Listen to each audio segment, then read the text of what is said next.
Good morning, aka Patters. We got some coffee, we got some sweet 90s goodness. And if it's Monday, well, it's Extreme Monday. Extreme Studios. Now, I know it's not Halloween, but I missed Halloween this year, and I'm still having withdrawal because Halloween's one of my absolutely favorite holidays. But what we have here, it's amazing. Chap Yap cover, Troll Halloween special. And you may not know, but the Troll Halloween special is one part Max. St. Keith's Max. So, all systems are go.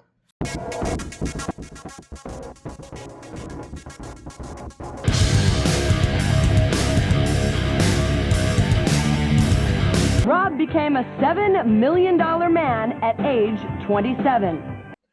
AKA Patters. If it's Monday, that means it's Extreme Monday. The celebration of Rob Liefeld and Extreme Studios, everything 90s. Now, here's the thing. Sometimes we go outside of the 90s. Sometimes we go in the other direction, the way of the 80s. But the focus is Rob Liefeld, his career, his collaborators, and his overall contribution, not just to American comics, to the American culture. Now, here's the kicker.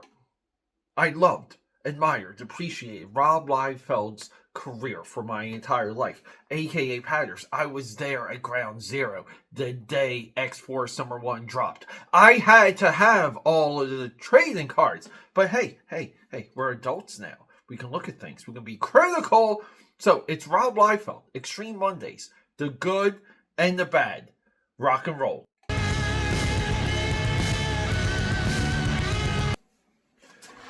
Cheers! Good morning, my AKA Patters. Get yourself, guys, it's the morning. We're doing comics. It's Extreme Monday. It's a new week. I'm excited. I'm pumped for some Rob Liefeld, Extreme Studios goodness. Cheers. Get your don't even get your cup of Joe from anywhere. Get it from some of your favorite places that have late night drunk eating. That late night food slop. If it's not IHOP, if it's not Denny's, and if you don't have mugs from those places, you can't roll with us. This is right here, the AKA Pad Army. But cheers to you guys. Get yourself some of that nice Java.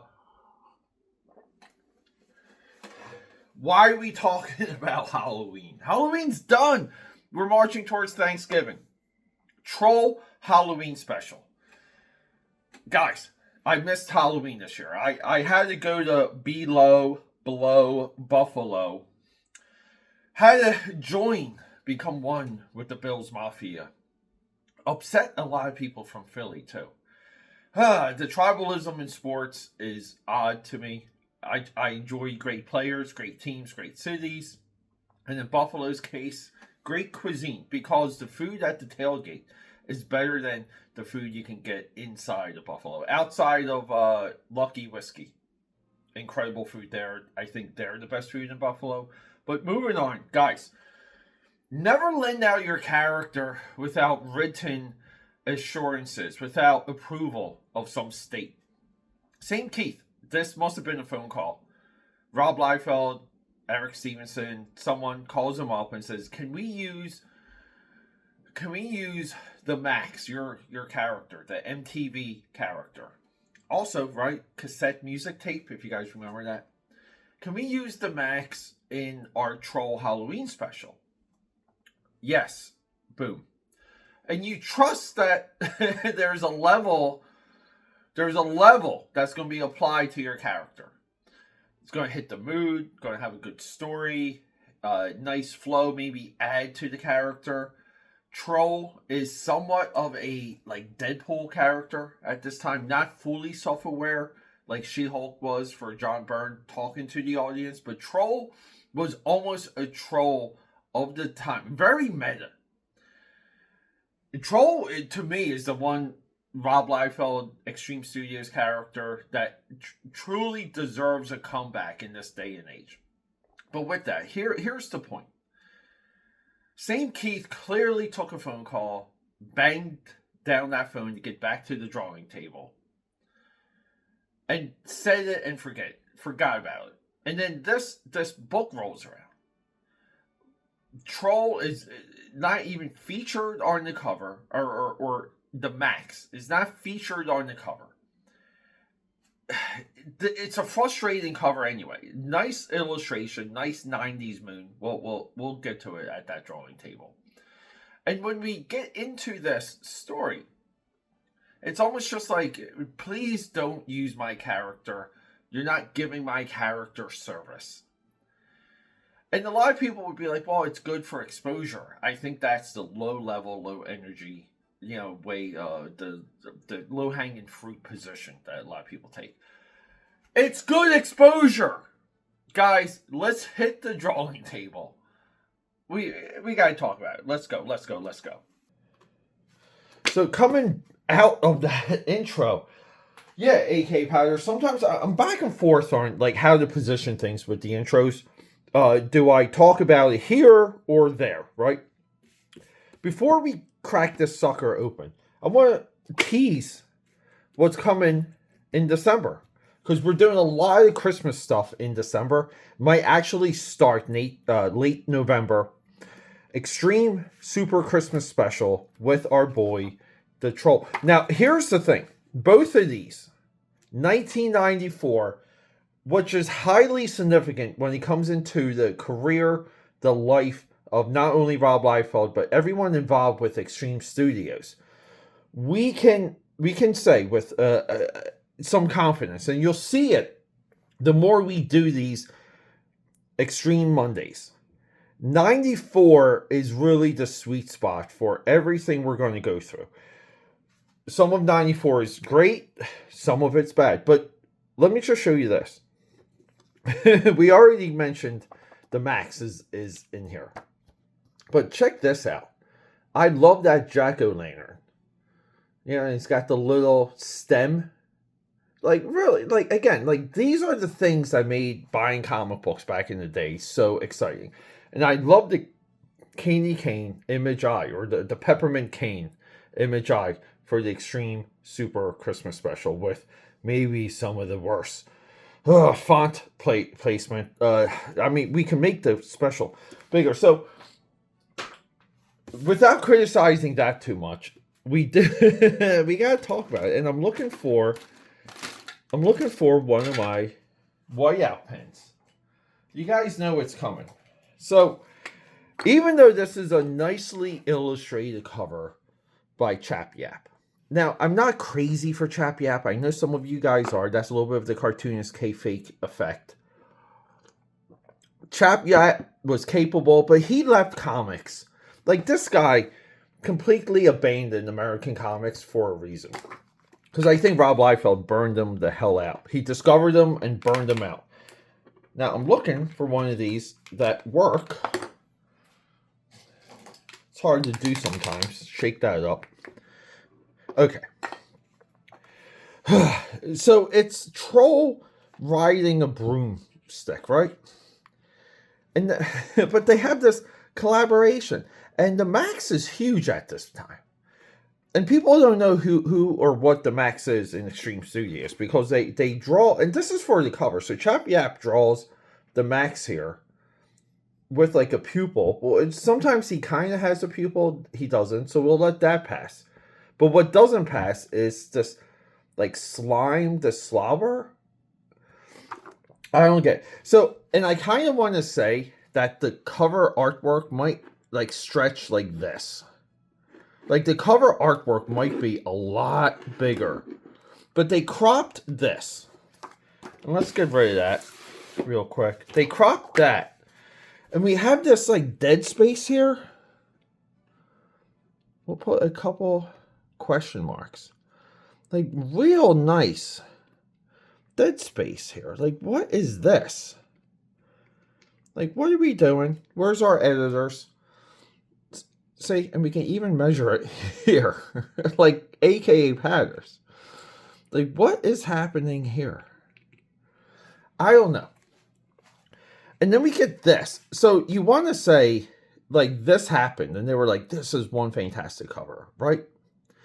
But then it's like, hey, the Max is in this issue. So they do this, like, torn comic book, very, very giant size X-Men #1. We've all seen it.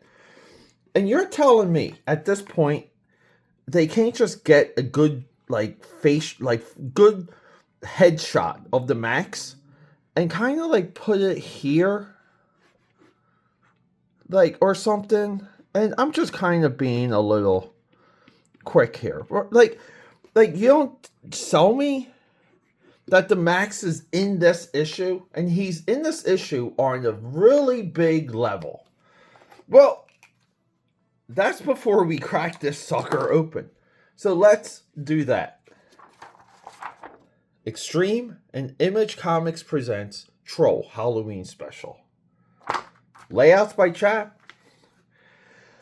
Penciler, our good boy Gabe Albaralo. Inks is PD. PD. I always think that's an exclamation point. I think PD did some penciling too around this time. Colorist Gloria Vasquez. Look at all the people involved with image separations. All right, so let's go. Time to talk the Troll. Yeah, so full confession, aka Patters. A couple hours went by. I started to record, pulled it, reread this, and sat back down with you guys. So just so you know, we like to be accurate and fair with these breakdowns and reviews. Gone, but not forgotten. Right, Mr. Gone? That's our Max reference. Forgotten, that's no reference. So we have this guy drowning. We're all systems are go right now. We need to get this over with. We have someone in a pool of liquid with an evil-looking troll. Take a deep breath. What is happening? So we turn the page and we see there's a cauldron and one of Troll's friends, one of his public relations friends. But with a closer look, and this is where we need establishing shots, aka Patters. This right here, by the way, page 3, panel 1. This is our best establishing shot in the entire book. But we're at a carnival, and this is the clue that we're at the carnival. Because, see, there's a executioner, like it's a picture, or it's like a mannequin in the case or something. Very confusing, but they're dunking the guy. And the family, Jabroni family over here, I think that's a young, everyone draws Rob Liefeld in their books. So yeah, pretty sure that's Rob Liefeld. But they want a picture with Troll. So Troll takes the pic. And then we cut to Julie. And the Troll is here. So we're at this like carnival. But then we're at a taxi. At the docks maybe. But Troll's still with the family. He sees Julie. And they kind of lock eyes. And he's like stumbling to catch up with her. But she's in the cab. She's like, that guy's a creeper. And she's off. And Troll's like, wait. He's like, huh? What? Huh? This right here should be a silhouette. It should really be... Can we get a little bit of these whiteouts going? This one's done. See, it should... Well, actually, yeah. It should be a little bit like this. Right? It should be all... And the car should be... Yeah, the taxi should be taken off here, and Troll should be like here. Yeah, and you can even like do like a like that. Like he's like, "Hey, what?" And the room, she's see like that's how we break down the scene. Sometimes you begin and end with a establishing shot. So Julie comes home to the Max, and he's reading.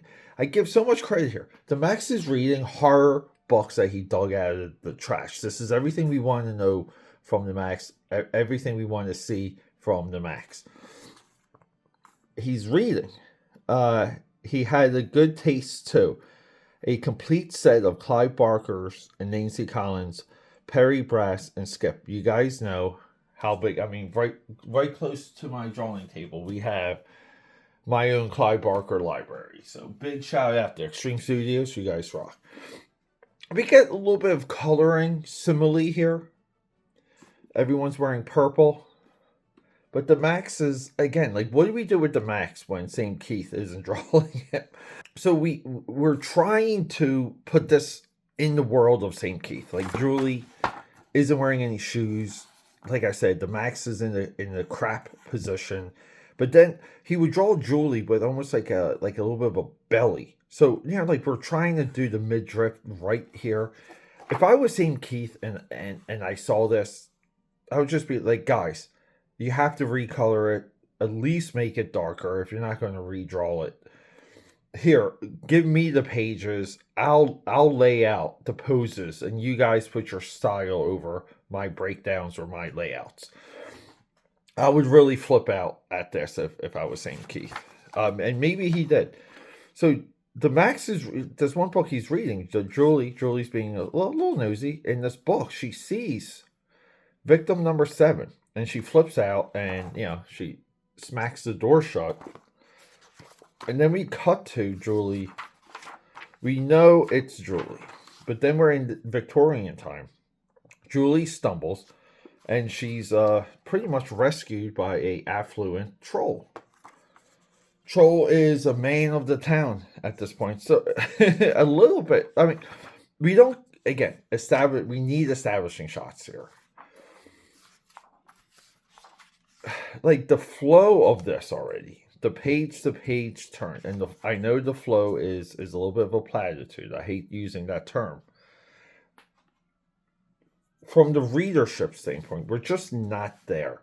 And the money shots, which would be her falling, her in the alleyway, and Troll walking up on her. Again, like, these are big visual moments. They're not there. So she gives him crap. He charms her. He says, hey, I'll pay you. And then we cut to Mr. Garn. And this is where it's established that, and I'm being kind here, because you have to read this multiple times. The troll's been alive for centuries. We know this through troll lore. Mr. Garn, if you never read the Max, you don't know what type of character he is. He's been around. And he's Jack the Ripper. And the troll's just one of the good guys in London at this time. And Julie is somewhat of an avatar anchor. Very much like in, Wolverine is in Deadpool Wolverine. And all what is the use of committing this perfect crime if you can't go back. So he's Jack the Ripper just because he wants to commit the perfect crime, and he can slip out of the reality, we'll call it, because it is confusing. So Troll and Julie encounter Mr. Garn. Troll does a little flippy flip around a carriage. So it's Troll versus Mr. Garn. And again, like, these should be big visual moments, right? Like this here, like the anticipation to turn this page where we have them face to face, and we have Mr. Garn ready to nuke Troll with his power. What is his power? How did he get there? We don't really know. So there's no definition. And then they jump into the outback. And as Troll is attacking Garn, it's the avatar of it, we'll call it, or the proxy is the Max. So when we and then the Max is sucked into London, and he's like Hobo Max, and people are fighting him with beat sticks, and all the police are Izzies, and the Max is like, where am I? What am I doing? We're saying the same thing as the audience, and I will say this is almost a point where you just stop reading because you can't figure anything out. We're back in London. Nothing consequential. The women of the evening are saying, look, people have been disappearing. Mr. Garn's like, oh, perfect. Troll sees Mr. Garn. We have another money shot. This shows you how much I went through this too, by the way, guys. And then we're back in the outback. This is, again, comic book stuff, kids. Easy to communicate. Very easy to communicate. But Troll whips out a gun and shoots this Max Outback tiger creature that we don't get a good look at. And then they start fighting, and then all the Izzies come. And then we get a little bit of Mr. Garn like honing in on Julie. They're twin flames, so to speak. They're spirits. This kind of takes a nod back to the beginning where she sees like herself in the book. But she, knocks his clock off here, and then we have this wonderful expression. And then we're back in the Outback. And again, this is where, if we're not following the story, the visuals should just be like inspiring. We have none of the same Keith like notes of this time, meaning the way he drew the Outback. He always would have like a cool log and really cool branches and high grass. None of that. So the Max and Troll fight the Izzies. They fight these little cave. These are cave trolls, I guess, or Outback trolls. I don't know what they are. Outback orcs. They fight more Izzies. They fight more Izzies. And yada, yada, yada. And then we cut into the modern day, and the two of them are in prison. And he's still Hobo Max from the hat, but they bust a hole through the wall. They break out. Page 25, by the way, guys. Right here. Fastball special. He throws Troll through the hole. They leap. Right, we get our Dark Knight Returns homage there. Another wasted money shot, but they get out. And they're like, we gotta stop this guy. And they run down the street. You gotta save Julie, while Julie is at her very end of her confrontation with Mr. Garn. And Troll and Max are like, yeah, Max is like... See, this is like, I think this is very same Keith. Just this. Where he's grabbing the giant cape, the giant cloak. Can we focus right there, please? And Troll just has his knife. And Troll just wants to gut him at this point. And the Max is like, bite, claw, charming, squealer. That's it. We don't know what we want our characters to say. There's more of a fight. There's the blade. They... they embarrass Mr. Garn, who's Jack the Ripper, dimension hopping. Julie, who doesn't quite know she's Julie, she's Victorian Julie. And then she wakes up in the tub. And then Mr. Garn wakes up, and he's like naked, very same Keith. Then we see the Troll, and he's like, we're not done yet. And then we have a little thing. Here you go. Hey, he may be gone, but he's not forgotten. Ha! So we have an Alf moment. So that's like really it. And we end back at this like carnival or House of Wax that they're in from the beginning. But again, is he really there? Because he's with the family with the taxi. So the proximity of a lot of this is just... and we get a little bit more notes about like talking. But they're not talking about Mr. Garn. They're talking about Mr. Garn indirectly. But this is, for the day, not worth the money. I think it trashes the character, the Max. And it doesn't make me look forward to reading this. And we'll be talking about the Christmas special around Christmas time. So, AKAPADers, it's Extreme Monday. Let's go. And coming back, guys, we're not totally out of the woods yet. I just want to reiterate what I was trying to say in that intro. Because I know my intros can be long-winded. And I know you guys want to see what's at the drawing table as quickly as possible. With all of that, this would be... And this is where I think there needs to be more balls, more gazoots, even in today's comic book world. If someone uses your character with your permission, and let's just say there's even money exchanged, and that they don't do that character to its absolute justice, lending the best of the time, like the best of the studio, into this project. There's two levels of Extreme Studios coloring at this time. There's everyone, all hands on deck for Rob Liefeld, and then everything else. You're not even doing that. We don't have a good story. We don't have anything engaging enough for the Max to make you want to buy the Max comic book. You're discrediting the character by really not putting the character on the cover, front and center. And then it just becomes like slop for the day. And books like this is what gave 90s comics a bad reputation. On Extreme Mondays, we love the good. We honor the bad. We own up to it. Because I think this is the only channel that actively does that. This is what gave 90s comics the bad reputation. To me, this would destroy a relationship between St. Keith and Extreme Studios. You would never want them to touch any of your characters ever again. I also feel, when it comes to Extreme Studios level, this is a bad signal to the rest of independent comic books and the rest of the industry. If we touch your character, we're not going to, we're not going to be good. We're not going to do it justice. If we touch your character, we will disparage your character. There's unwritten rules that these young kids, that Rob Liefeld ignored. They walked away from.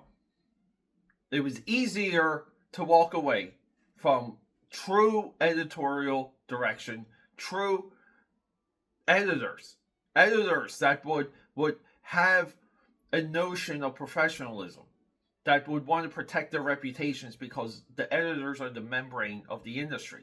They talk to everyone. They're friends with everyone. They're the guys that you have to know to get work.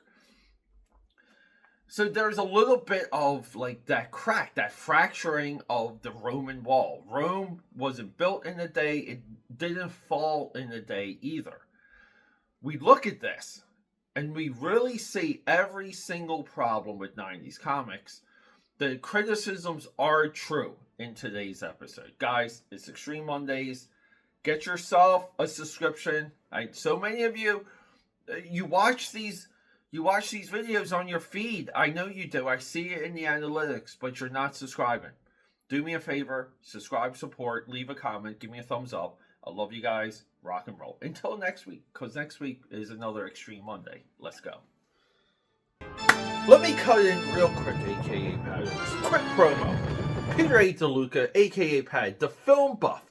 The Film Buff is my film critic moniker. It's a podcast. It's available on every single podcasting platform.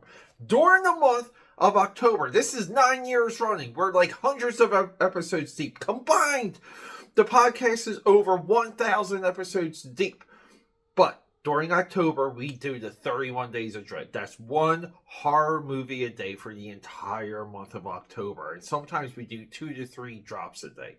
You guys know I'm obsessed, but I love dropping the knowledge, share my passion. So many of these movies have my personal stories and personal experiences with them. Remember, guys, a.k.a. Pad, the Film Buff Podcast. Don't let me down. Let me see you. It's available on every single podcasting platform on Earth. I want to see you there. I want to see you off YouTube. Come to me. It's the 31 Days of Dread, guys. Rock and roll.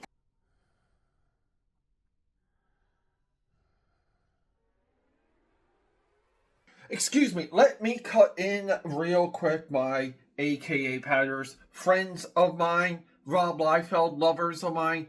Hey, Extreme Mondays isn't quite enough. I know we need more 90s comic book content. What about Mark Silvestri and Top Cow Productions? Well, we have Top Cow Tuesday.